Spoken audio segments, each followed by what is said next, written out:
स्वागत है आप सभी का आपके अपने यूट्यूब चैनल एग्ज़ाम वॉरियर्स पर। आज की वीडियो में हम बात करने वाले हैं राजस्थान में पेपर लीक के एक नए एपिसोड के बारे में।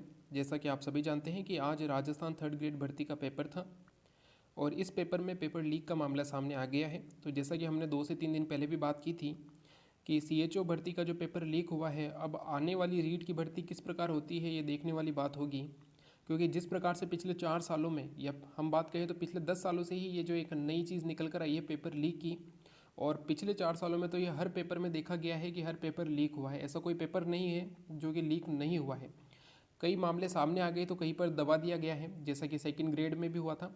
वहाँ पर जो है मामले को दबा दिया गया, अभी तक उस पर कोई निर्देश नहीं है। सीएचओ में मामला सामने आ गया है तो अब उसे जो है सीएचओ की जो भर्ती है, जो पेपर हुआ है, उसे निरस्त करने की बात चल रही है। लेकिन अब यहाँ पर राजस्थान थर्ड ग्रेड भर्ती का भी पेपर लीक हो चुका है। जैसे कि सूचना मिली है कि परीक्षा से पहले ही पेपर को बाहर हल करवाया जा रहा था और जोधपुर में 34 लोगों को इसमें हिरासत में लिया गया है। जोधपुर ज़िले में एक मैरिज गार्डन में 34 लोगों को हिरासत में लिया है कि वहाँ पर जो है पेपर सोल्व करवाया जा रहा था, यानी कि जो पेपर एग्ज़ाम में आने वाला था उसे सोल्व करवाया जा रहा है। तो अब ये बात यहाँ पर छुपी नहीं है कि राजस्थान थर्ड ग्रेड भर्ती भी पेपर लीक में शामिल हो चुकी है। अब ऐसा नहीं हो कि आने वाली जो एग्ज़ाम है, जो थर्ड ग्रेड के जो आने वाले एग्ज़ाम है, जो कल भी होने वाले हैं, उन्हें करवा दिया जाए और ये कहा जाए कि सिर्फ 25 तारीख को जो पेपर हुआ था वही लीक हुआ है, बाकी सभी पेपर जो है लीक नहीं हुए। अब ऐसा किस प्रकार से कहा जा सकता है? जैसे कि सेकंड ग्रेड भर्ती में भी देखा गया था, सिर्फ एक दिन का जो था वो बस पकड़ी गई थी, उसी में माना गया कि सिर्फ वही लीक हुआ है, बाकी नहीं हुए हैं और उस एग्ज़ाम को वापस कराया जाएगा। अब यहाँ पर भी कहीं ऐसा न कह दिया जाए कि 25 तारीख वाला एग्ज़ाम वापस करवाया जाएगा और बाकी सब एग्ज़ाम सही हुए हैं।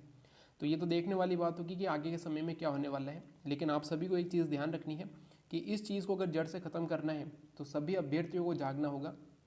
बात ये नहीं है कि थर्ड ग्रेड जो अभ्यर्थी हैं वही इस पर कदम उठाए, या सीएचओ में पेपर लीक हुआ तो सीएचओ वाले अभ्यर्थी ही सोचें। अब पूरे राजस्थान में जितने अभ्यर्थी उन्हें एक होना होगा। ऐसा नहीं है कि रीट का लीक हुआ है तो रीट वाले अभ्यर्थी जाने उन्हें क्या करना है, सीएचओ का लीक हुआ है तो सीएचओ वाले अभ्यर्थी जाने की उन्हें क्या करना है। ऐसा नहीं है। अब सभी अभ्यर्थियों को एक होना होगा ताकि इस चीज़ को सुधारा जा सके। राज्य सरकार पर दबाव बनाना होगा और राज्य सरकार कोई बड़ी नहीं होती है। राज्य के आगे राज्य सरकार कोई बड़ी चीज़ नहीं है, ठीक है। अभ्यर्थियों के आगे कोई भी बड़ा नहीं होता है, कोई भी ऐसी सरकार नहीं है जो अभ्यर्थियों के सामने बड़ी हो, ठीक है। अगर ये एग्ज़ाम सही से नहीं करवा सकते हैं तो हम कोई और विकल्प भी देख सकते हैं। किसी भी जो है सरकार को या किसी भी जो पार्टी को सरकार बनाने की ज़रूरत नहीं है। यहाँ पर जो है राष्ट्रपति शासन भी लगाया जा सकता है और उस हिसाब से यहाँ पर एग्ज़ाम करवाए जा सकते हैं। अगर इनसे एग्ज़ाम नहीं हो पा रहे, एग्ज़ाम नहीं करवा सकते हैं लोग, तो फिर इन्हें जो है इस चीज़ को छोड़ देना है। क्योंकि पिछले कई सालों में जो है सभी पेपर लीक हुए हैं। हम सोचते हैं कि हमारा वाला पेपर बाहर नहीं आया तो हमारा पेपर अच्छे से हो गया, लेकिन जब कट ऑफ आती है तब हमें पता चलता है कि यार कट ऑफ इतनी कैसे चली गई। 70, 75, 80% की कट ऑफ जाती है। इतनी कट ऑफ जा सकती है क्या? बिल्कुल नहीं जा सकती है। इतना कोई पढ़ने वाले जो है सारे राजस्थान में नहीं पैदा हो गए हैं कि 80% जो है कट ऑफ जाने लग गई है। पहले कट ऑफ जाती थी 40, 50, 60% की, और उतनी भी अभी जा सकती है। लेकिन इन सब चीज़ों के कारण ही जो है कट ऑफ इतनी बढ़ती है। जो अभ्यर्थी पास होना चाहिए वो बाहर हो जाता है। कई ऐसे अभ्यर्थी होते हैं जो बहुत अच्छी मेहनत करते हैं लेकिन वो 10-10 नंबर या 15-15 नंबर तक जो है बाहर रह जाते हैं, क्योंकि ऐसे लोग अंदर आ जाते हैं जिन्हें आता तो कुछ है नहीं और सिर्फ जो है उन्हें नौकरी चाहिए, क्योंकि उनके घर वालों के पास है पैसे। 5-5, 10-10, 15-15 लाख में वो पेपर खरीद सकते हैं और फिर जो है एग्ज़ाम पास करके नौकरी लग सकते हैं।